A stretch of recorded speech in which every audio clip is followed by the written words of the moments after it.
Hello student, आप सभी का स्वागत है हमारे यूट्यूब चैनल अल्फा इंस्टीट्यूट में। तो बच्चों, आज की क्लास में मैं आप सबके लिए लेके आई हूँ चैप्टर नंबर 3 का 30 ऑब्जेक्टिव क्वेश्चन जो कि आपके एग्जाम में आते हैं। हालांकि आपके एग्जाम में तो बहुत ही कम आते हैं, लेकिन अगर आप 30 प्रैक्टिस क्वेश्चन कर लेंगे तो कहीं से भी आएगा तो आपको क्या हो जाएगी, ईजी हो जाएगी। तो थर्ड चैप्टर हमारा क्या है, मानव जनन, और मानव जनन को ह्यूमन रिप्रोडक्शन बोलते हैं। ठीक है, तो आज की क्लास में हम यही करने वाले हैं। तो आपको करना क्या है कि पेन और कॉपी को साथ में लेके बैठना है।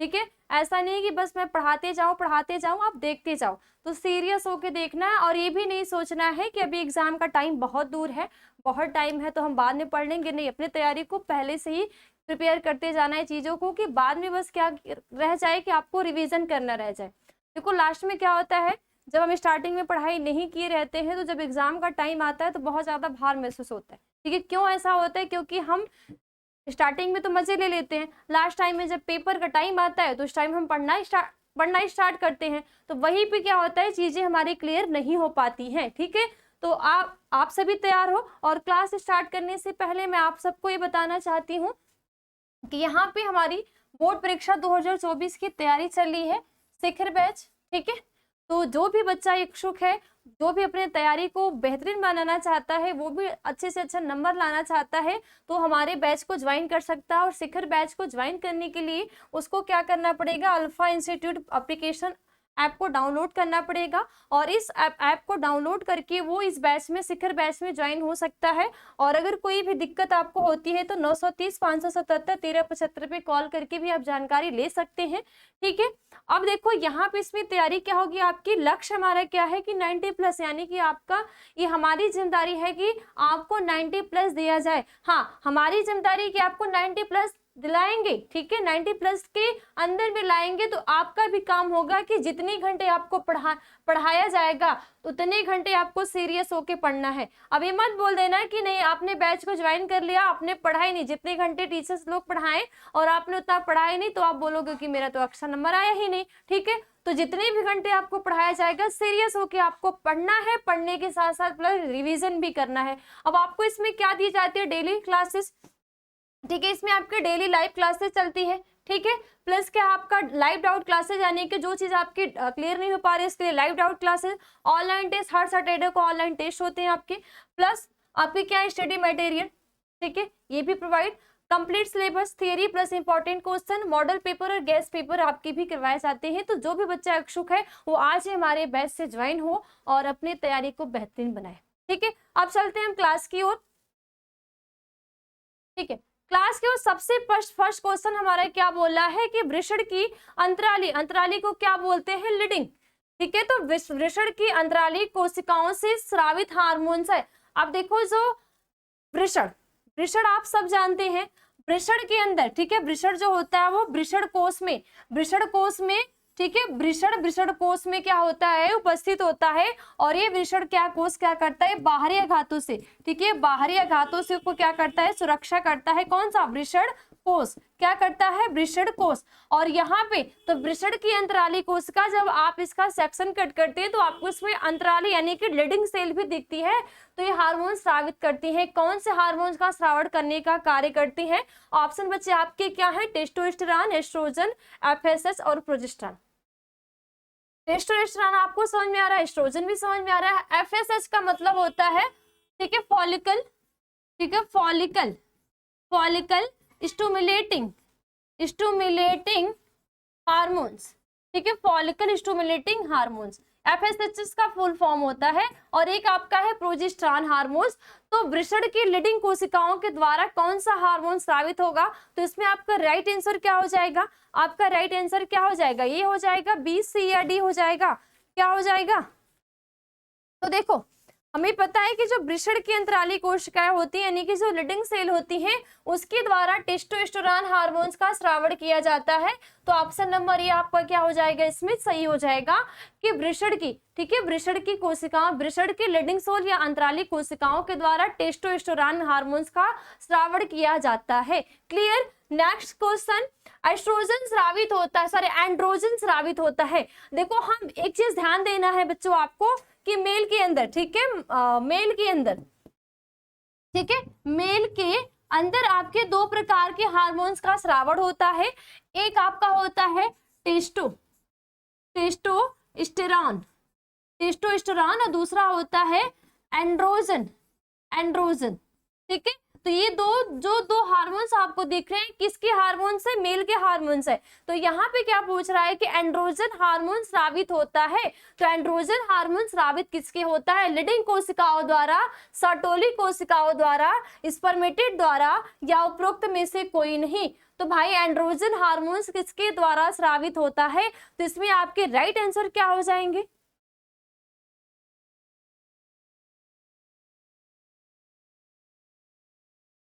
किसके द्वारा? किसके द्वारा भाई? तो इसमें बेटा आपका जो राइट आंसर क्या हो जाएगा? लीडिंग कोशिका, यानी कि जो वृषण की लीडिंग कोशिकाओं। देखो एंड्रोजन कोई टेस्टोस्टेरोन, तो कंफ्यूज नहीं होना है आपने। तो एंड्रोजन स्रावित होता है लीडिंग वृषण की लीडिंग कोशिकाओं के द्वारा। तो ऑप्शन नंबर इसमें भी आपके क्या हो जाएंगे? राइट ए हो जाएंगे। नेक्स्ट क्या है? निम्न में से कौन नर सहायक ग्रंथि नहीं है? निम्नलिखित में से कौन सी ऐसी ग्रंथि है जो नर सहायक नहीं? नर सहायक का मतलब आप जानते हैं हमने क्या पढ़ा था। ठीक है, हमने अपने चैप्टर में आप लोगों ने पढ़ा होगा कि जो कोई देखो, अगर नर जनन तंत्र, ठीक है, अगर नर जनन तंत्र की मैं बात करूंगी तो नर जनन तंत्र में मुख्यतः 4 प्रकार के आप विशेष चीजें देखेंगे। और 4 प्रकार में सबसे पहले आप क्या देखेंगे बच्चे? ये देखेंगे, ये एक होता है आपका प्राथमिक अंग। ठीक है, एक क्या हो जाएगा? प्राथमिक अंग। दूसरा क्या होता है? सहायक अंग। ठीक है, दूसरा क्या हो जाएगा? सहायक। ठीक है, तीसरा हो जाता है सहायक ग्रंथि। ठीक है, ग्रंथि। और एक होता है बाह्य जनेंद्रिय। आपको मुझे एक्सप्लेन करने की जरूरत नहीं, आपको पता है। तो देखो प्राथमिक अंग को हम क्या बोलते हैं कि वृषण जो होता है वो प्राथमिक अंग होता है, और सहायक अंग में आपके क्या होते हैं? शुक्रवाहिनी होती है। ठीक है, उसके बाद आपका और भी सारे जो अंग होते हैं वो सब क्या होते हैं? सहायक अंग होते हैं। तो इसमें आपका पूछ रहा है कि निम्न में से कौन सा सहायक अंग नहीं है? निम्न में से कौन नर सहायक ग्रंथि नहीं, यानी कि नर में जो सहायक ग्रंथि होती है कौन से नहीं है? शुक्राशय नहीं है, तुम्बिका नहीं है, प्रोस्टेट नहीं है, बल्बोयूथेरल नहीं है। तो इसमें से राइट ऑप्शन बच्चा आपका क्या हो जाएगा? बी हो जाएगा कि तुम्बिका नहीं है। तुम्बिका बच्चे क्या होती है? तुम्बिका आपने देखा होगा, तुम्बिका आपने देखा होगा फीमेल की अंडवाहिनी में एक स्थान होता है, चौड़ा सा स्थान होता है, जहां पे निषेचन की क्रिया होती है, उसको हम बोलते हैं तुम्बिका। तो कंफ्यूज नहीं होना है आपको। तो निम्न में से कौन नर सहायक ग्रंथि नहीं है? तो क्या है? तुम्बिका नहीं है। बाकी आपका शुक्राशय, प्रोस्टेट और बल्बो यूरेथ्रल ग्रंथि क्या होती है? सहायक ग्रंथि होती है नर के अंदर। और बल्बो यूरेथ्रल ग्रंथि को काउपर ग्रंथि भी बोलते हैं। तो काउपर ग्रंथि प्लस बल्बो यूरेथ्रल ग्रंथि में आपको कंफ्यूज नहीं होना है। चाहे आपका बल्बो यूरेथ्रल आए, चाहे आपका काउपर आए, तो आंसर एक ही होगा कि दोनों क्या है? एक ही ग्लैंड है। तो नर के अंदर शुक्राशय, प्रोस्टेट और बल्बो यूरेथ्रल या काउपर ग्रंथि क्या होती है? सहायक ग्रंथियां होती है। तुम्बिका जो होती है वो क्या होते हैं? सहायक अंग होते हैं। किसके? मादा जनन तंत्र के अंतर्गत की बात है। तो ऑप्शन नंबर इसमें क्या हो जाएगा? बी हो जाएगा कि इसमें से नर सहायक ग्रंथि तुम्बिका नहीं है। नेक्स्ट क्या है? निम्न में से किसमें 23 गुणसूत्र होते हैं? स्पर्मेटोगोनिया में, युग्मनज में, या द्वितीय कोसाइट में, या oogonia में? अब बच्चे देखो, अब स्पर्मेटोगोनिया में, युग्मनज में आप क्या देखते हैं कि n प्लस n बराबर क्या हो जाता है? 2n। तो क्या है? 2n है। तो 2n है, यानी कि यहाँ पे गुणसूत्र की संख्या क्या होगी? 46 होगी। ठीक है, ये क्रिया आप किसमें पढ़े? जब आपने शुक्र जनन की क्रिया पढ़ी होगी, तो शुक्र जनन की क्रिया में आपने पढ़ा होगा कि कैसे स्पर्मेटोगोनिया, कैसे जाइगोट, कैसा डिवीजन हो रहा है, कैसे द्वितीय कोसाइट का निर्माण हो रहा है। ठीक है, ये आपके फीमेल में अंड जनन की क्रिया में आपने पढ़ी होगी। तो निम्न में से किसमें 23 गुणसूत्र नहीं होते हैं? तो राइट आंसर बच्चे आपके क्या हो जाएंगे कि द्वितीय कोसाइट। ठीक है, यानी कि जो द्वितीय कोसाइट होता है, एक प्राथमिक साइट और एक होता है द्वितीय कोसाइट। तो द्वितीय कोसाइट में जो गुणसूत्रों की संख्या क्या होती है? 23 होती है, यानी कि क्या होती है? अगुणित होते हैं। आपने अंड जनन की लास्ट वाले प्रोसेस में पढ़ी होगी। नेक्स्ट क्वेश्चन, नेक्स्ट क्या है कि स्पर्मिमिएशन शुक्राणुओं के कहां से मुक्त होने की क्रिया है? स्पर्मिमिएशन, ठीक है, स्पर्मिमिएशन शुक्राणुओं के कहां से मुक्त होने की क्रिया है? तो ऑप्शन क्या दिया है? शुक्र जनन नलिका, शुक्रवाहिका, अधिवृषण या प्रोस्टेट ग्रंथि। तो बच्चे मुझे आप बताओ कि जो आपकी स्पर्मिएशन शुक्राणुओं के कहां से मुक्त होने की क्रिया होती है? तो क्या शुक्रजनन नलिका से होती है, या शुक्रवाहिका से होती है, या अधिवृषण से होती है, या प्रोस्टेट ग्रंथि से होती है? तो राइट क्या है कमेंट में जरा बता देना, ठीक है। जिसमें आपका राइट क्या हो जाएगा? शुक्रजनन नलिका। तो ऑप्शन नंबर इसमें भी क्या हो जाएंगे आपके? ए राइट हो जाएंगे कि शुक्रजनन नलिका। नेक्स्ट क्या है? ग्राफिन पुट्टिका पाई जाती है। ग्राफिन पुट्टिका पाई जाती है तो बच्चा स्तनियों के अंडाशय में, लसिका गांठों में, स्तनियों के प्लीहा में, मेढक के अंडाशय में। एकदम इजी सा, एकदम इजी सा क्वेश्चन है। अगर मैं आपको बता दूं, अगर मैं आपको ओवरी का डायग्राम बनाऊं तो ओवरी देखो क्या है? अंडाकार भाग है, ठीक है। ओवरी कैसा होता है? अंडाकार, लेकिन यहाँ पे अंडाकार बन नहीं रहा है, अच्छे से बना देती हूँ। ओवरी क्या है? अंडाकार भाग है। हमने जब इस चैप्टर को पढ़ा था तो इस चैप्टर में हमने बात की थी कि इसके अंदर ढेर सारे क्या होते हैं बच्चे? स्ट्रोमा होते हैं, ठीक है। तो ये क्या हो जाएंगे आपके? स्ट्रोमा, ठीक है। क्या हो गया? स्ट्रोमा। स्ट्रोमा के बच्चे दो पार्ट्स होते हैं, एक होते हैं आपकी नर जर्म कोशिकाएं,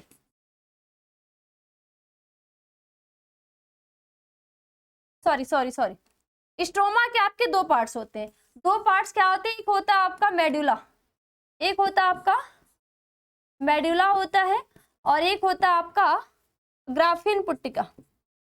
तो ग्राफियन पुट्टिका, ओके। अब ग्राफियन पुट्टिका कहाँ है? यहाँ पे। यहाँ पे क्या होती है? छोटी छोटी पुट्टिका होती है, इसको क्या बोलते हैं? ग्राफियन पुट्टिका बोलते हैं। इस ग्राफियन पुट्टिका के द्वारा एग का यानी कि अंडाणु का निर्माण होता है।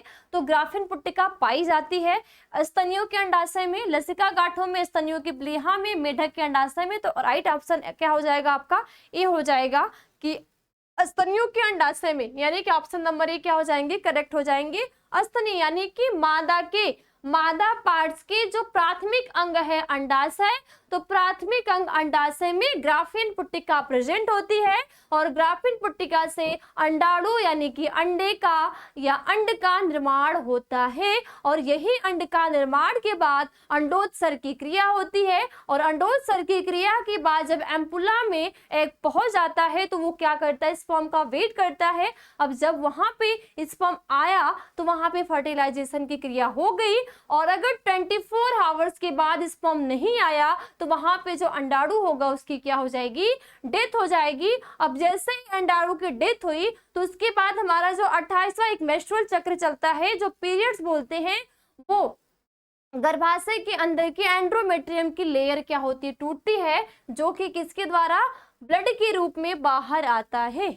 मैंने ये सारी चीजों आपको बिल्कुल डिटेल्स में पढ़ाई थी, तो आपको बिल्कुल कंफ्यूजन नहीं होनी है, ठीक है। नेक्स्ट क्वेश्चन, मोरुला परिवर्धन की अवस्था है। मोरुला परिवर्धन, मोरुला जानते बच्चे आप लोग? जैसे ही जाइगोट बना, यानी कि जहां पे एन प्लस का समझ आना आपके, यानी कि मेल प्लस फीमेल में दोनों के बीच क्या हुआ? फ्यूजन की क्रिया हुई। क्या हुआ? फ्यूजन की क्रिया हुई। और जैसे ही फ्यूजन की क्रिया हुई, ठीक है, जैसे ही क्या हुआ? फ्यूजन की क्रिया हुआ तो निषेचन यानी क्या बन जाएंगे? जाइगोट बन जाएंगे। अब बच्चे ये जाइगोट आपके क्या हो जाते हैं? 2n होते हैं। और आपने विदलन की प्रोसेस पढ़ी होगी कि जाइगोट बनने के बाद क्या हो जाता है? क्लीवेज स्टार्ट हो जाता है, और क्लीवेज में क्या होता है? मोरुला, ठीक है, यानी कि यहाँ पे 1 से कितने हो जाएंगे? 2 हो जाएंगे, 2 से कितने हो जाएंगे? 4, 4 से 8, 8 से 16, एक क्रिया आगे क्या हो जाएंगी? चेंज हो जाती हैं। तो क्या होगा? युग्मनज व कोरक पुट्टी के बीच की अवस्था होती है, या कोरक पुट्टी व गैस्ट्रुला के बीच की, या अंतरोपण के बाद की, या अंतरोपण व प्रसव के बीच की।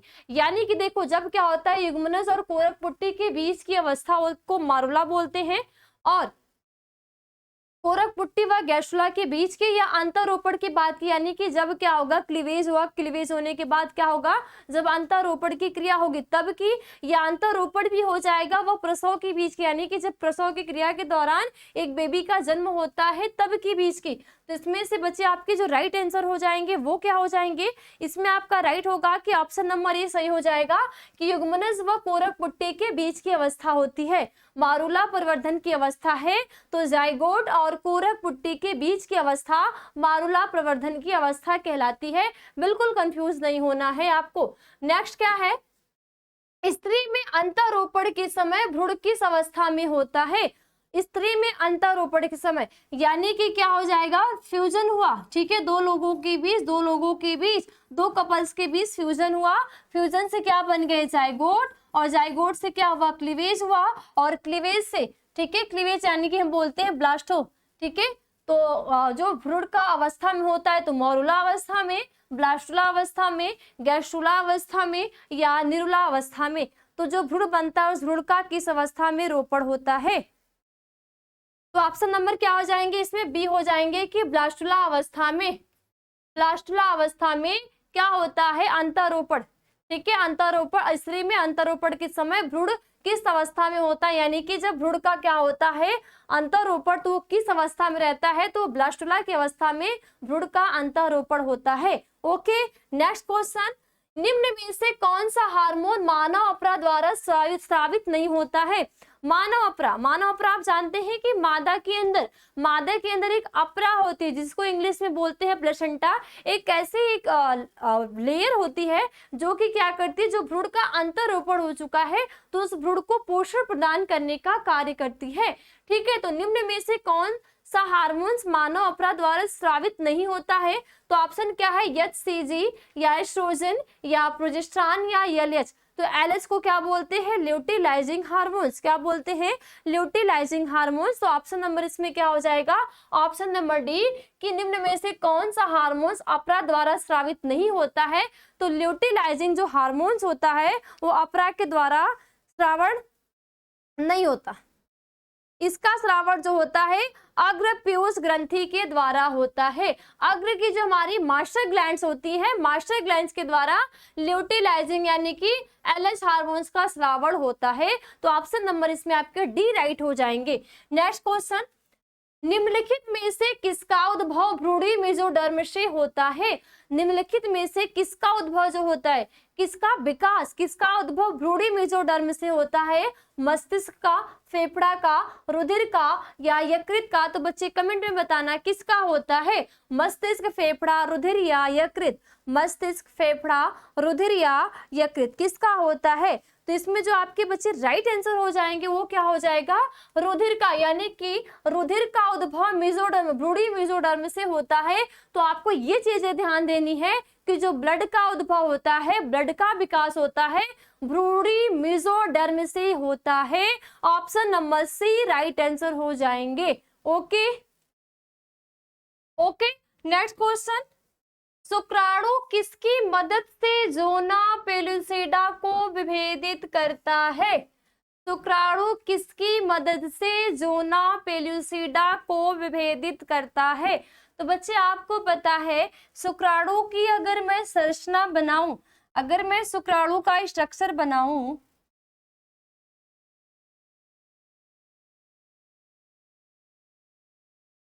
ये नहीं दिख रहा ना, रुको,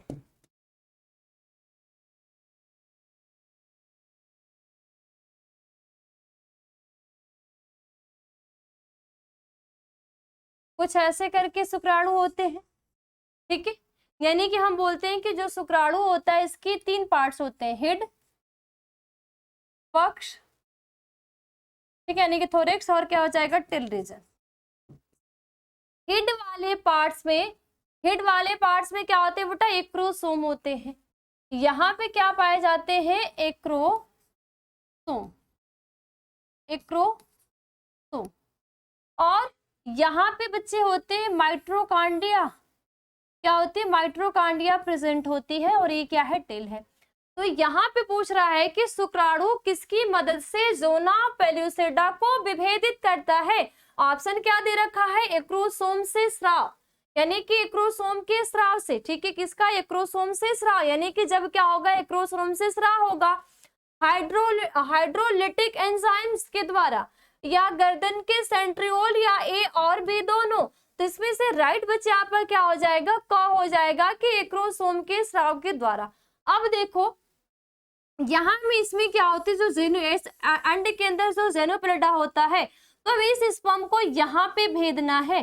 तो यहाँ पे भेजने के लिए जो एक्रोसोम है, इस एक्रोसोम के अंदर क्या होते हैं, एंजाइम। तो इस एंजाइम के हेल्प से, ठीक है, ये एक्रोसोम एंजाइम का स्राव करता है।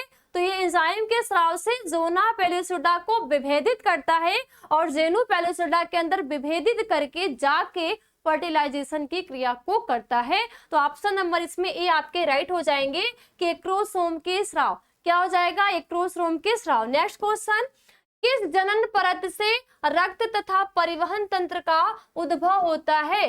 किस जनन परत से, ठीक है, किस जनन परत से, किसका, रक्त का तथा परिवहन तंत्र का। अब मैं बोलो ब्लड यानी परिवहन तंत्र क्या होते हैं, तो एक्टोडर्म, मेसोडर्म, एंडोडर्म या इनमें से कोई नहीं।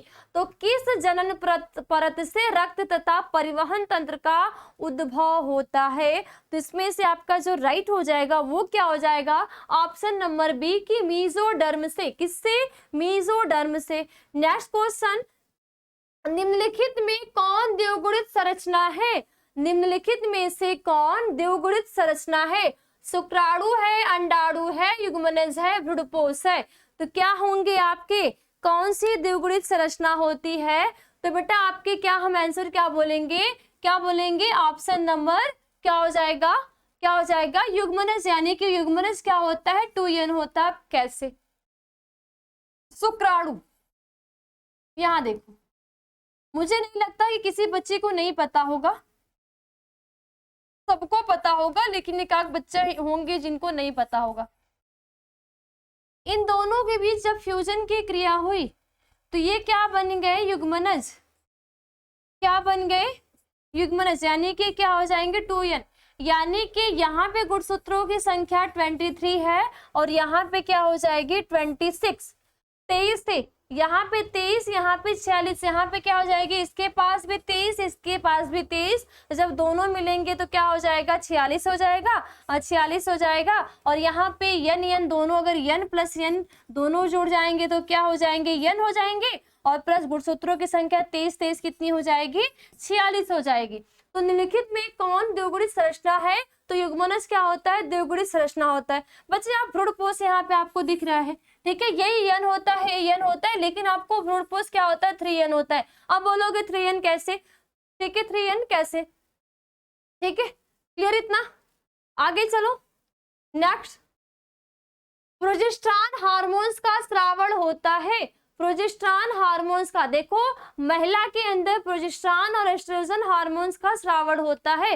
तो प्रोजेस्टेरॉन हार्मोन्स का स्रावण होता है कार्पस कोलोसम से, कार्पस यूटोरी से, कार्पस लुटियम से, कार्पस एल्बिकेंस से। तो प्रोजेस्टेरॉन हार्मोन्स का स्रावण किसके द्वारा होता है? तो राइट आंसर क्या हो जाएगा, क्या हो जाएगा, तो बच्चे आपका क्या हो जाएगा, राइट आंसर क्या हो जाएगा, कार्पस लुटियम से।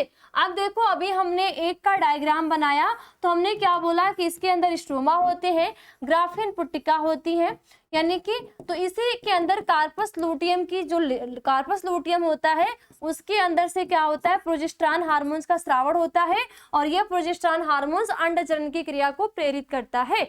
ओके, तो ऑप्शन नंबर क्या हो जाएंगे, सी हो जाएंगे कि कार्पस लुटियम से।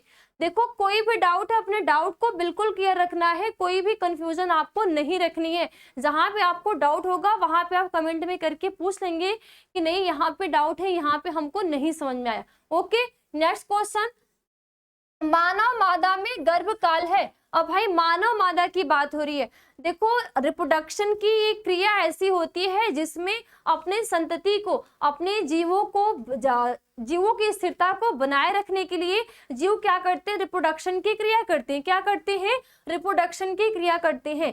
तो यहाँ पे जो मानव मादा की बात हो रही है, देखो बच्चे पैदा कौन करते हैं, फीमेल पार्ट्स करते हैं। कभी आपने ऐसा सुना है कि क्या आदमी पुरुष बच्चा पैदा करता है? ऐसा नहीं होता। क्या कुत्ता में देखो, एक कुत्ता एक मेल प्रजाति और फीमेल, तो डॉग की प्रजाति में, कुत्तों की भी प्रजाति में जो कुत्तियां बोलते हैं, ठीक है, फीमेल प्रजाति वो क्या करती है, बच्चे पैदा करती है। तो किसी भी जंतु में जो क्या होगा, उसकी महिला प्रजाति होगी वो क्या करेगी, बच्चे पैदा करने का कार्य करेगी। हाँ, अपवाद स्वरूप कुछ ऐसे प्राणी होते हैं जो द्विलिंगी होते हैं, कुछ ऐसे भी जीव होते हैं, क्या होते हैं, जो द्विलिंगी होते हैं। तो उनमें आपको क्या होगा कि मेल और फीमेल दोनों पार्ट्स हैं, तो वो क्या करेंगे, वो भी बच्चा पैदा करने का कार्य करेंगे, उनके भी अंदर क्या होगा, रिप्रोडक्शन की क्रिया होगी। आपने सारी चीजें पढ़ी होगी। तो यहाँ पे आपको पूछ रहा है कि मानव मादा जनन काल कब तक होता है, 30 दिन का, 90 दिन का, 9 माह का या 7 माह का। तो राइट आंसर क्या हो जाएगा, 9 माह का। जैसे ही क्या हुआ, निषेचन हुआ, जाइगोट बना, विदलन हुआ, ब्लास्टोला की अवस्था आई, उसका अंतरोपण हुआ, भ्रूण बना, भ्रूण का परिवर्धन हुआ, उस भ्रूण का विकास हुआ, ठीक है, भ्रूण की परिवर्धन, भ्रूण का विकास पढ़ लेते हैं, फिर प्रसव की अवस्था आती है, एक शिशु का जन्म होता है। तो पूरे टाइम यानी कि निषेचन से लेके एक शिशु के जन्म काल की जो अवस्था होती है वो कितनी होती है, 9 माह तक की होती है। तो मानव मादा में महिला, ठीक है, किसी भी स्त्री में जो गर्भकाल की अवस्था होती है वो कितनी होती है, 9 माह तक की होती है। नेक्स्ट क्वेश्चन, कोरक की गुहा कहलाती है। अब देखो, जो कोरक होता है, कोरक की गुहा क्या कहलाती है, ब्लास्टोसिल कहलाती है, सिलोम, आर्केंट्रान या होमोसिल। तो कोरक की गुहा क्या कहलाती है, तो इसमें जो आपका राइट आंसर हो जाएगा वो क्या हो जाएगा, ऑप्शन नंबर क्या हो जाएगा, ये, यानी कि ब्लास्टोसिल। ब्लास्टोला कहाँ पे, ब्लास्टोसिल में प्रेजेंट होगा। तो कोरक की गुहा कहलाती है तो ब्लास्टोसिल कहलाती है। ओके, इतना समझ में आया, ठीक है। नेक्स्ट क्वेश्चन, स्तनपायी जीवों में नर हार्मोन की उत्पत्ति कहाँ होती है।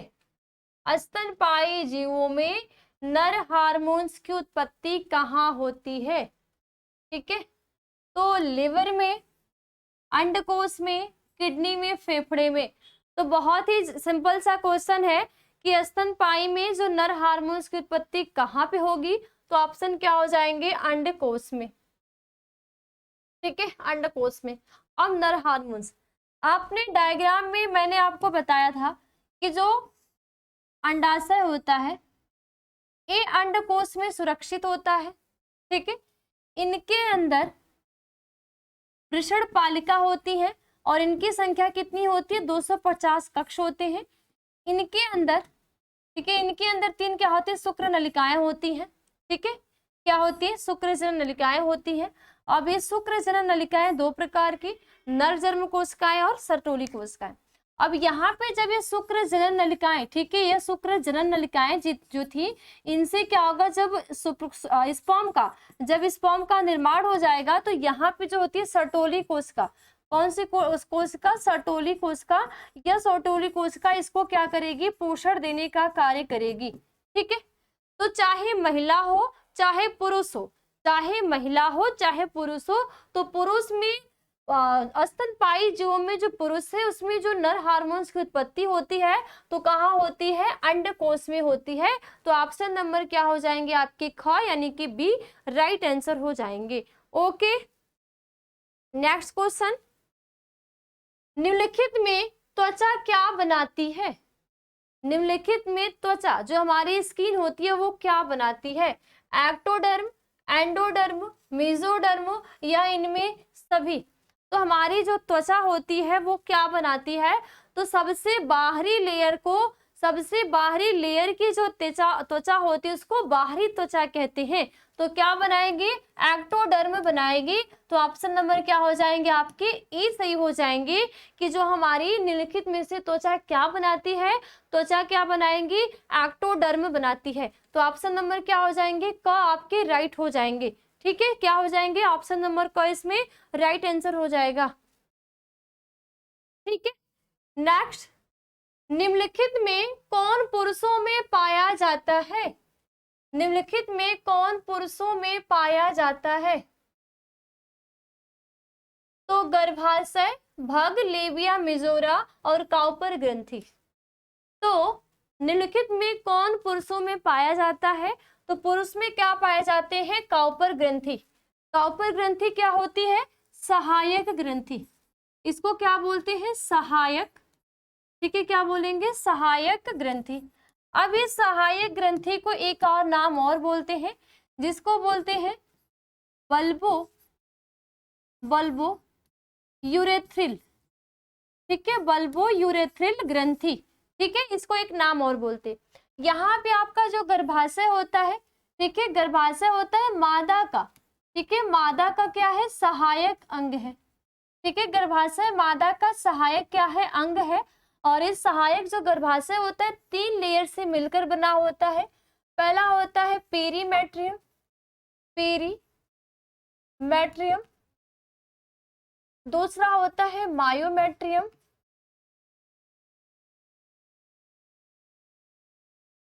तीसरा होता है एंडोमेट्रियम, ठीक है। लास्ट आपका आता है भग, भग जो है, ठीक है, भग, भग को बोलते हैं क्लाइटोरिस, क्लाइटोरिस।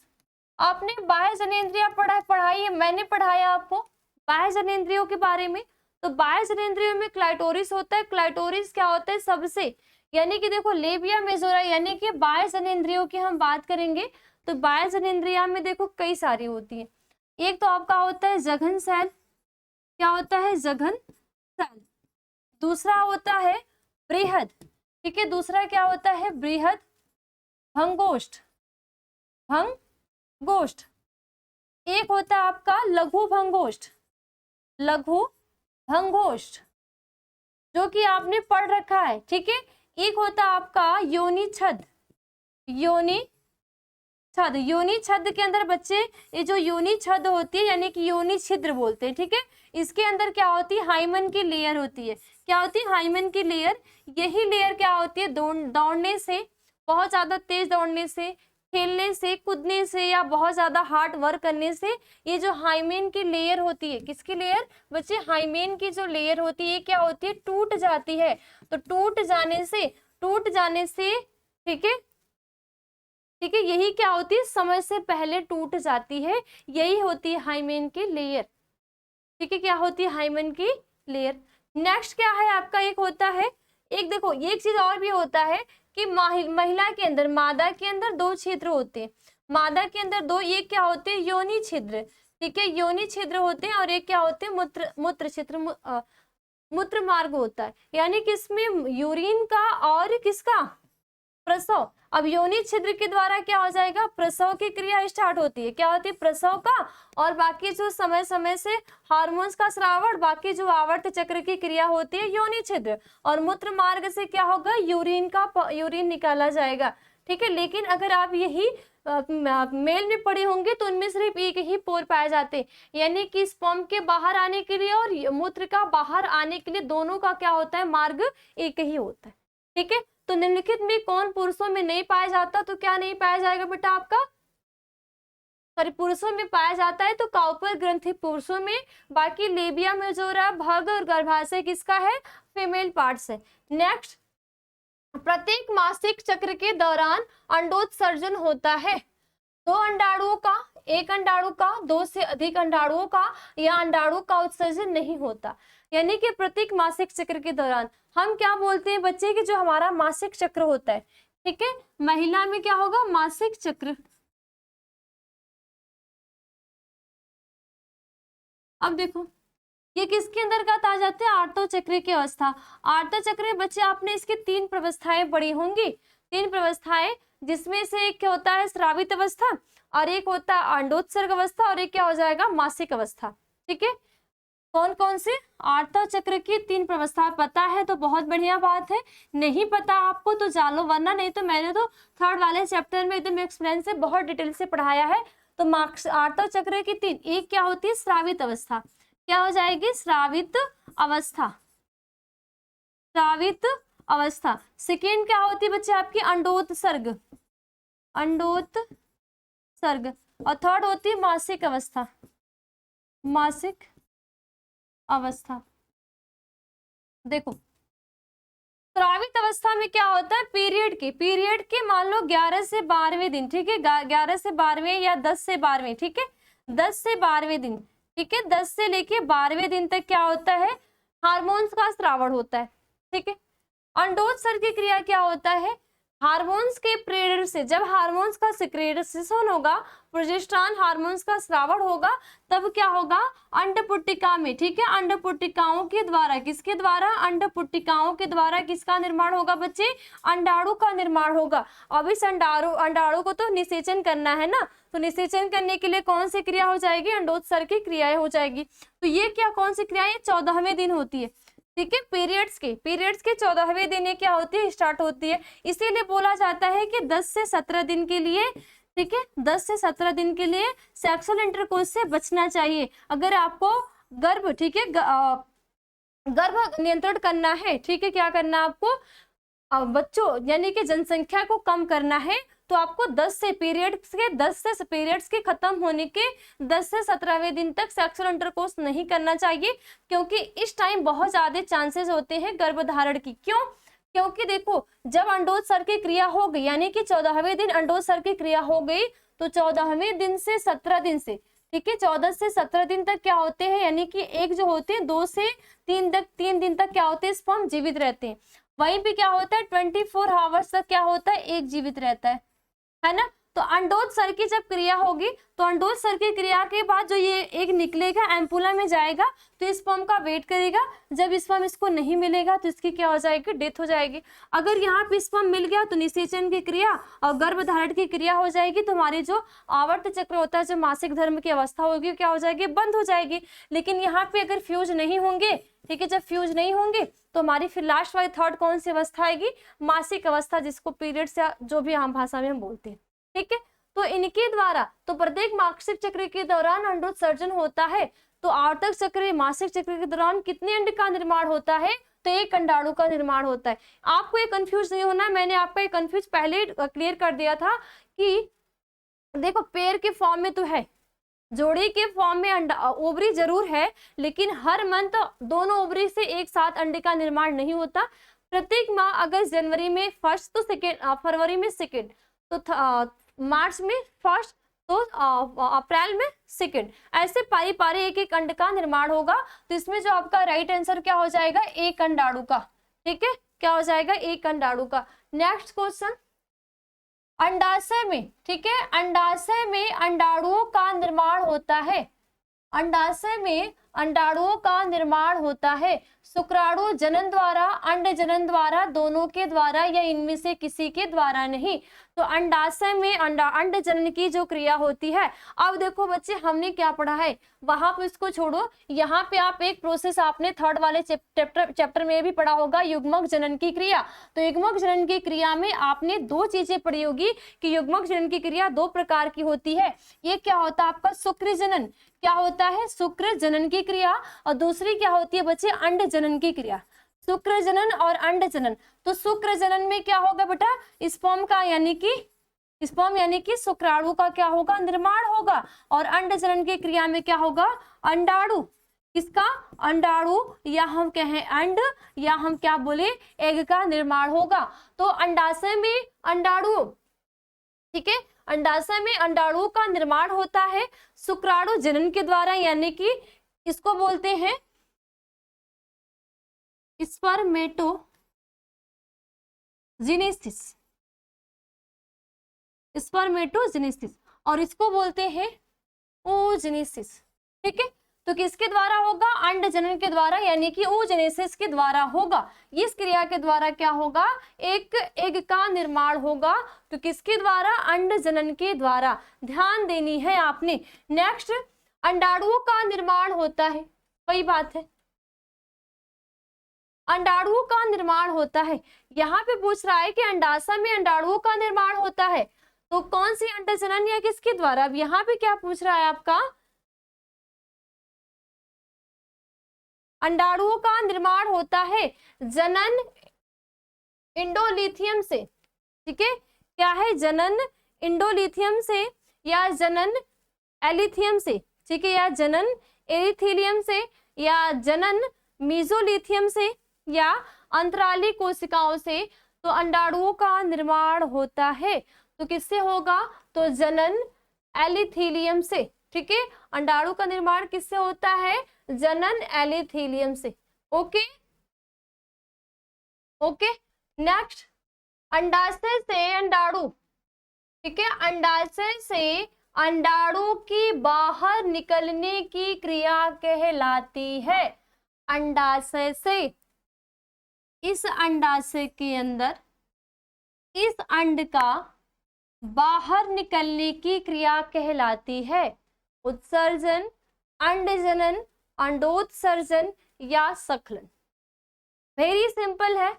उत्सर्जन, उत्सर्जन की क्रिया में बच्चे आप क्या करते हैं, मूत्र को बाहर निकालना, मूत्र को बाहर निकाला जाता है। अंडजनन की क्रिया में अंडाणु का निर्माण होता है, अंडाणु का निर्माण अंडजनन की क्रिया में। अंडोत्सर्जन में अंडाशय से अंड कहाँ जाते हैं, ओविडक्ट में। ओविडक्ट के कौन से पार्ट्स में, एम्पुला में, ठीक है। सखलन, सखलन क्या है, सेक्सुअल इंटरकोर्स के दौरान, सेक्सुअल इंटरकोर्स के दौरान पुरुष के द्वारा स्पर्म को बाहर निकालना, या तो स्पर्म को कहाँ, मादा योनि में, ठीक है, मादा की योनि में छोड़ना ही क्या कहलाता है, सखलन कहलाता है, ठीक है। तो अंडाशय से अंडाणु के बाहर निकलने की क्रिया क्या कहलाएगी, तो ये तो हो गई आपकी उत्सर्जन की क्रिया। यहाँ हमने अंडाणु का निर्माण देखा, यहाँ पे हमने क्या, सखलन यानी कि सेक्सुअल इंटरकोर्स के दौरान मादा योनि में स्पर्म का छोड़ना।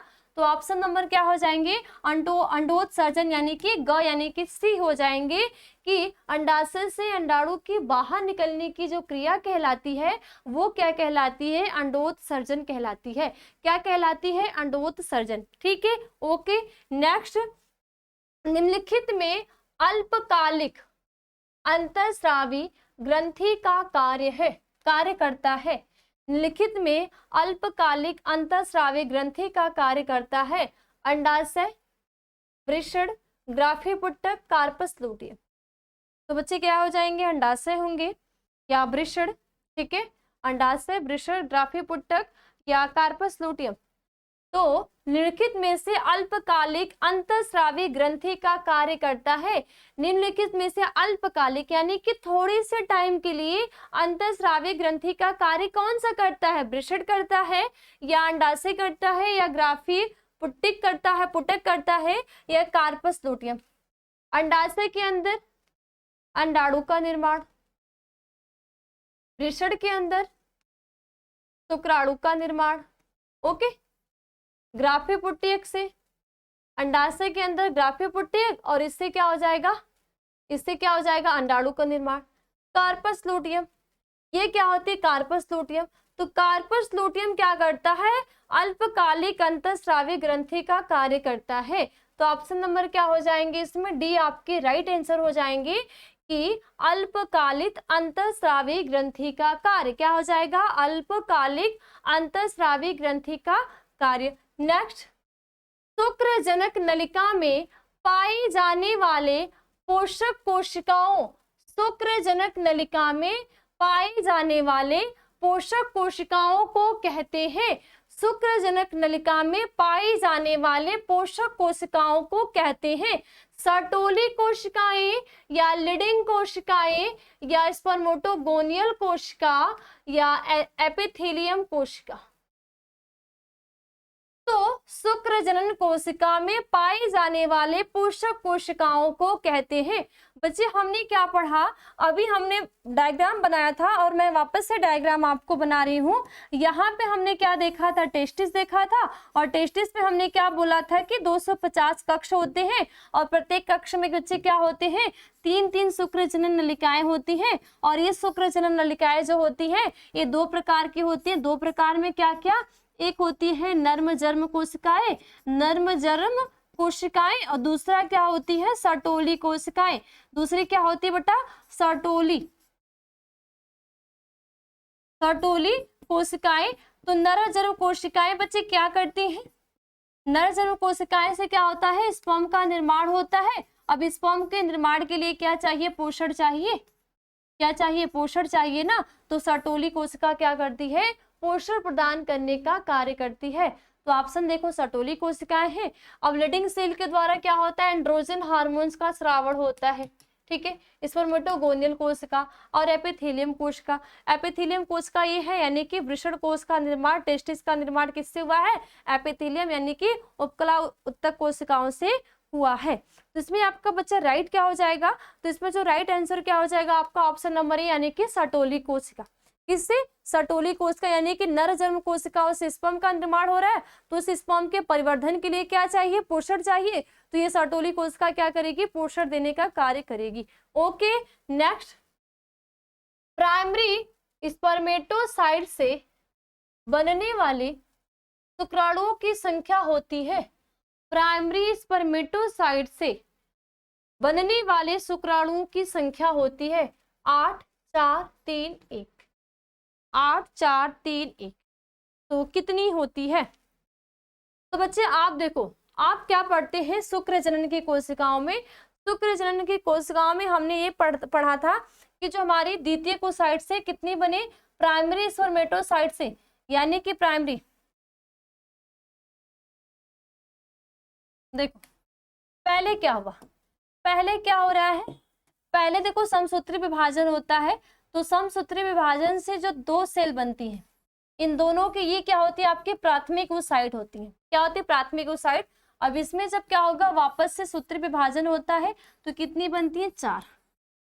क्या बनती है? 4। तो क्या हो जाएंगे? 1 + 1 + 1, 1 2 3 4, कितनी हो जाएंगी? 4, ठीक है। फिर इनका क्या हो जाता है? परिपक्वन होता है। तो 8 4 3 1, 8 4 3 1। तो सर्टोली कोशिकाएं क्या करती है? पोषण प्रदान करने का। तो प्राइमरी स्पर्मेटो, ये क्या बच्चा आपका? देखो पहले क्या होता है? समसूत्री, फिर बाद में क्या होता है? अर्धसूत्री। तो समसूत्री यानी कि स्पर्मेटोसाइट से बनने वाली शुक्राणुओं की संख्या होती है, कितनी होती है? 4। 1 2 3 4, कंफ्यूज नहीं होना।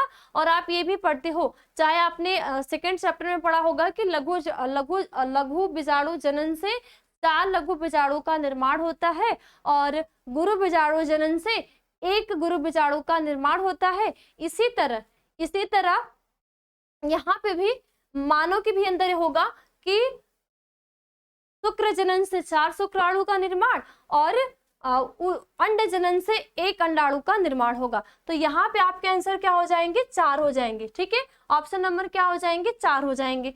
नेक्स्ट, द्विगुणित है अंड पराग ए एंड बी दोनों या युग्मनज? वेरी सिंपल, द्विगुणित है। अंड क्या है? यन। परागकण क्या है? यन। तो ये तो दोनों होंगे नहीं, तो क्या हो जाएंगे? 2n। यानी कि अगर क्या मिलेगा? n + n, बात वही आ गई 2n, ठीक है। युग्मनज, ठीक है, युग्मनज। और यहाँ पे क्या हो जाएगा? मेल, और यहाँ पे फीमेल, दोनों क्या बन जाएंगे? 2n बन जाएंगे, यानी कि युग्मनज हो जाएंगे। तो ऑप्शन नंबर क्या हो जाएंगे? इसमें डी राइट आंसर हो जाएंगे कि द्विगुणित क्या है? डिप्लॉइड क्या होता है? तो युग्मनज होता है। ओके, नेक्स्ट, किस हार्मोन द्वारा अंडोत्सर्ग नियंत्रित होता है? देखो अंडोत्सर्ग की क्रिया जो हो रही है, ओव्यूलेशन की जो क्रिया हो रही है, सारे क्रियाएं हमारे मानव के अंदर, सारी क्रियाओं किसकी देन है? हार्मोन्स का, ठीक है। तो TSH यानी कि ल्यूटिलाइजिंग हार्मोन से TSH ना, TS और ACTH या ADH या FSH और LH, यानी कि फॉलिकल स्टिमुलेटिंग हार्मोन्स और ल्यूटिलाइजिंग हार्मोन। तो किस हार्मोन द्वारा अंडोत्सर्ग की क्रिया होती है? देखो क्या होता है? FSH और LH के द्वारा, या तो FSH या LH के द्वारा, यानी कि फॉलिकल स्टिमुलेटिंग हार्मोन्स या ल्यूटिलाइजिंग हार्मोन्स के द्वारा अंडोत्सर्ग की क्रिया होगी। यानी कि अंडा बनने के 14वें दिन जो अंडोत्सर्ग की क्रिया होगी इन दोनों हार्मोन्स के द्वारा। तो ऑप्शन नंबर क्या हो जाएंगे? घ आपके सही हो जाएंगे। नेक्स्ट और लास्ट क्वेश्चन, सर्टोली कोशिकाएं पाई जाती हैं। सर्टोली कोशिकाएं बच्चे कहाँ पाई जाती हैं? यकृत में, वृषण में, अंडाशय में या अग्नाशयी ग्रंथि में? तो यकृत में तो होगी नहीं, अंडाशय में भाई होगी नहीं, अग्नाशयी ग्रंथि में भी नहीं होगी। राइट आंसर क्या हो जाएगा? वृषण में, क्योंकि वृषण में वृषण पालिका और वृषण पालिका के अंदर शुक्र जनन नलिका और शुक्र जनन नलिका में सर्टोली कोशिका, शुक्र जनन नलिकाएं की ही पार्ट्स होती हैं सर्टोली कोशिका। तो वृषणों में ऑप्शन नंबर क्या हो जाएंगे आपके, बी राइट आंसर हो जाएंगे। ओके, नेक्स्ट क्वेश्चन, इनमें से कौन पर युग्मक से संयोजन करके भ्रूणपोष बनाता है? इनमें से कौन, ठीक है, इनमें से क्या है, इनमें से कौन नर युग्मक, इनमें से कौन नर युग्मक, ठीक है, इनमें से कौन नर युग्मक से संयोजन करके भ्रूणपोष, ठीक है, क्या बनाएगा, भ्रूणपोष। तो भ्रूणपोष बनाता है अनिषेचित अंड, सहायक कोशिका, एंटीपोडल सेल, द्वितीय केंद्रक। तो क्या बनाते हैं, तो 31 का राइट क्या हो जाएगा, 31 का आंसर क्या हो जाएगा बच्चे आपका, डी हो जाएगा कि द्वितीय केंद्रक। ठीक है, अब द्वितीय केंद्रक कहाँ से आएंगे, आपने ये क्रिया पढ़ी थी भ्रूणकोश, भ्रूणकोश में ये चीजें आपने पढ़ी थी, बिल्कुल ही इजी है। यहाँ पे सेंट्रल न्यूक्लियस था, ठीक है, तो एक जो मेल गैमीट होता है संलयित होगा, संलयित होने के बाद क्या बनाएगा, भ्रूणपोष का निर्माण करता है। तो कौन करता है, द्वितीय केंद्रक यानी कि सेंट्रल न्यूक्लियस या ध्रुवीय केंद्रक। ठीक है, तो क्या हो जाएगा इसमें, द्वितीय केंद्रक। ओके, तो बस आज की क्लास में इतना ही, फिर हम लोग मिलेंगे अगली क्लास में एक नए टॉपिक के साथ। तब तक के लिए धन्यवाद।